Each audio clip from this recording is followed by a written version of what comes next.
अस्सलामुअलैकुम। आज हम जिस डिज़ीज़ के बारे में बात करेंगे वो है आवाज़ का बैठ जाना, गले की ख़राश और दर्द होना। आज हम इसके बारे में स्टडी करेंगे कि आखिर कौन सी होम्योपैथिक मेडिसिन इसके लिए इस्तेमाल होगी और इसकी फ़र्दर सिम्टम्स क्या हैं। आप देख रहे हैं वो और होम्योपैथिक ट्रीटमेंट और मैं हूं डॉक्टर मोहम्मद मुकरम शेख। आज हम मेडिसिन पे स्टडी करेंगे वो है आयोडम होम्योपैथिक मेडिसिन, जिसमें आवाज़ का बैठ जाना और गले की ख़राश और दर्द के बारे में अलामात मौजूद हैं। हम अपनी सिम्टम्स को स्टडी करते हैं। It is best medicine for throat hoarseness. आवाज़ के बैठ जाने का मर्ज वजूहात बहुत सारी हो सकती हैं। जब गले की आवाज़ बैठ जाए बहुत ज़्यादा बोलने से, ख़ासतौर पर साज़ा के दरमियान, या फिर ऐसे अफराद जो कि गाना गाते हैं या बहुत ज़्यादा तकरीरें करते हैं, उनकी आवाज़ बैठ जाने की आयोडम होम्योपैथिक की बेहतरीन मेडिसन है। सेकंड सिम्टम है कि feeling rawness in the throat. गले के अंदर बेहद ज़्यादा ख़राश महसूस होती है क्योंकि गला अंदर से ज़ख्मी हो चुका होता है। इसको इंजरी ऑफ थ्रोट भी कहते हैं। जब किसी चीज़ का बहुत ज़्यादा इस्तेमाल हो तो वहाँ के मसल जो है इंजर्ड हो जाते हैं, यानी ज़ख्मी हो जाते हैं। इसी तरह गले का बहुत ज़्यादा इस्तेमाल की वजह से गले के अंदर की जो रगें हैं वो इंजर्ड हो जाती हैं, जिसकी वजह से उसमें ख़राश पैदा हो जाती है। तो ऐसी कंडीशन में हम आयोडम इस्तेमाल करते हैं। फर्दर हमारे पास सिस्टम है कि having tickling in the throat. गले के अंदर मुसलसल ना ख़त्म होने वाली ख़राश और बेचैनी महसूस होती है, यानी कि हर वक्त गले में ऐसा लगता है कि जैसे ख़राश हो रही है। थूक को अंदर निकलते वक्त, पानी पीते वक्त या कोई ख़ुराक खाते वक्त हमें ये एहसास रहता है कि गले के अंदर जो है वो ख़राश मौजूद है, और इसकी वजह ये होती है कि वहाँ के मसल्स रैप्चर्ड या फट चुके होते हैं, ज़ख्मी हो चुके होते हैं। ऐसी कंडीशन में हम आयोडम का इस्तेमाल करते हैं और होम्योपैथिक ये बेस्ट मेडिसिन है जो इन तमाम तर अलामात को दूर करती है। हम फर्दर सिम्टम को स्टडी करते हैं। सिम्टम हमारे पास है कि cough problem due to tickling in the throat. गले में बहुत ज़्यादा ख़राश रहने की वजह से लाजमी नतीजा होता है कि खांसी शुरू हो जाती है। गले की ख़राश की वजह से खांसी का होना, ऐसी कंडीशन में हम आयोडम इस्तेमाल करते हैं। इस चैनल को यहाँ पे सब्सक्राइब करें ताकि back to back informative videos आप तक पहुँच सकें। फर्दर हमारे पास सिम्टम है कि pain in the larynx due to roughness and irritation of the throat.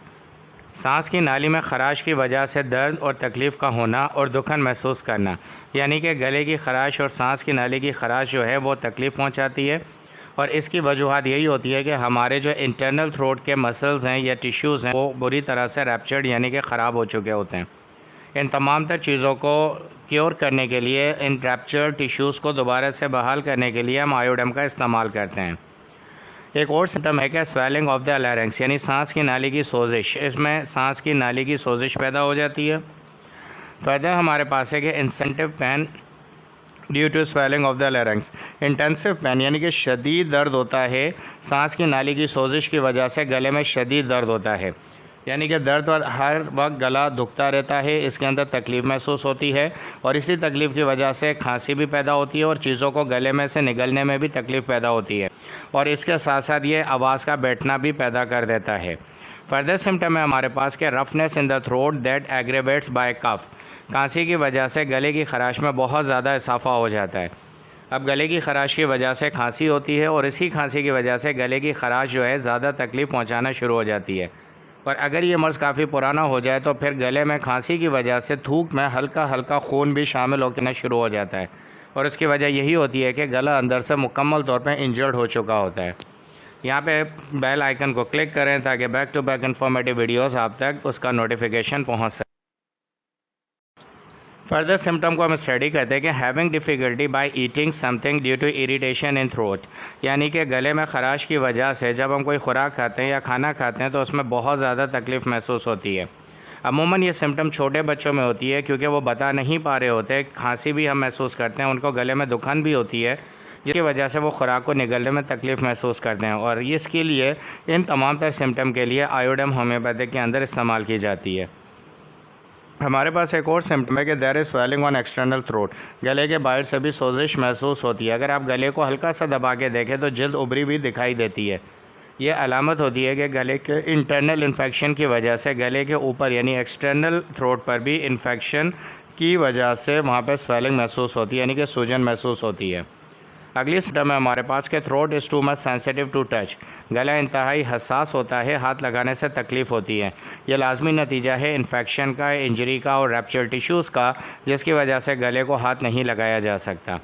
एक और सिम्टम है कि getting extreme pain by speaking and shouting. बात करने और चीखने से गले में शदीद दर्द होता है। यह ज़हन में रखिएगा कि आवाज़ के बैठ जाना, आवाज़ बोलने से तकलीफ़ होना, चीखने से तकलीफ़ होना कि आयोडम एक बहुत बड़ी मेडिसन है जो होम्योपैथिक में इस्तेमाल कराई जाती है। फर्दर सिम्टम हमारे पास ये it feels that there is something pin like present in the throat. ऐसा महसूस होता है जैसे गले में कुछ अटका हुआ हो। एक बारीक सी चुभन गले के अंदर होती है जिसकी वजह से हमें यह महसूस होता है कि जैसे कोई पिन हमारे गले के अंदर चुभी हुई है, जबकि ये इन्फेक्शन और इंजरी की वजह से हो रहा होता है। इस तरह की चीज़ों को हील करती है आयोडम। ये तमाम अलामात जो कि ऊपर बयान की गई हैं, इनका इलाज सिर्फ़ और सिर्फ होम्योपैथिक अद्वियात से ही मुमकिन है, क्योंकि होम्यो अद्वियात हर एक अलामत पर अलग अलग काम करती है और मर्ज़ को जड़ से ख़त्म करने की सलाहियत रखती है। अब जो अद्वियात आपको बताई जा रही हैं उनको आप अपनी तसल्ली के लिए इंटरनेट पर भी होम्योपैथिक साइट पर जाकर आप ख़ुद भी पढ़ सकते हैं। सब्सक्राइब करें इस चैनल को।